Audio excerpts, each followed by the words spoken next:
Hey everybody, this is Vince Miller. Thank you so much for joining me for another devotional. Today we're going to be in John chapter 12. I'm going to read verses 36 all the way down through 43. Kind of a lengthy text, but stay with me today. It reads, "When Jesus had said these things, he departed and hid himself from them. Though he had done so many signs before them, they still did not believe in him, so that the word spoken by the prophet Isaiah might be fulfilled. Lord, who has believed what he had heard from us, and to whom has the arm of the Lord been revealed?" Therefore, they could not believe. For again, Isaiah said, "He has blinded their eyes and hardened their hearts, lest they see with their eyes and understand with their heart and turn, and I would heal them." Isaiah said these things because he saw his glory and spoke of him. Nevertheless, many of the authorities believed in him. Many believed. Did you hear that? Many believed in him. But for fear of the Pharisees, they did not confess it, so that they would not be put out of the synagogue, for they love the glory that comes from man more than the glory that comes from God. You know, fellas, I think believers who have redeemed minds sometimes forget how hard it is to persuade people who don't believe to actually believe.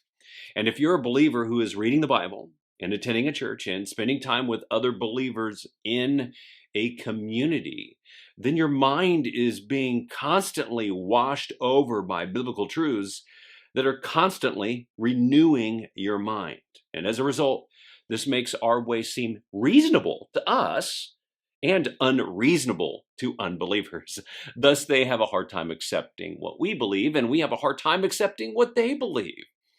And this has become increasingly apparent over the past few years, has it not? Today, if you hold convictions about the inerrancy of the Bible or the divine creation and definition of the genders by God, or the biblical institution of marriage between an actual man and woman, or the calling of a man to be the spiritual leader of the home, well, your beliefs are going to face resistance and skepticism in this world.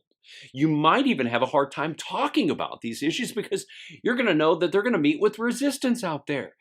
And these things are hard to talk about with people who have allowed the present culture to determine their norms, because they're going to interpret these beliefs as outdated and fundamentalist or even patriarchal, which could result in you being labeled or canceled or fired.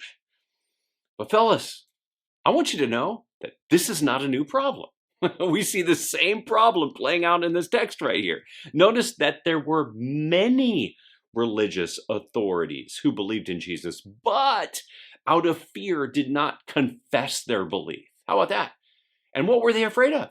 Well, they feared losing their salary and their status and their significance. That's what they feared. They feared being labeled and canceled and fired, the same thing that we fear today. These men, the ones who knew and believed the truth, but refused to stand up and speak up for it, we're the saddest of believers in this case. They're the ones who choose to sit on the bench and avoid getting into the spiritual game. They sat there quietly while Jesus was being arrested and beaten and sentenced and crucified, and did nothing and said nothing. And you know what that is? That's simply pathetic, isn't it? It's pathetic. And fellas, it's time to stop being pathetic. We need to make today the day that we break that silence. I promise you, the world is going to find it difficult to believe you. It might even come at you. It might even come at you with this incredible cost. However, regardless of the challenges, you will know that today is the day you stopped being a pathetic believer and you became one who spoke up and stood up for the truth.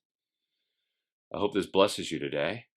If not, maybe it shamed you a little bit, forced you to get off the bench and into the game. But guys, we need to do this, and we need to do it together. I'm with you in it, regardless of the cost. I love you, and share this with someone you know, if you dare. I'll see you right back here again tomorrow.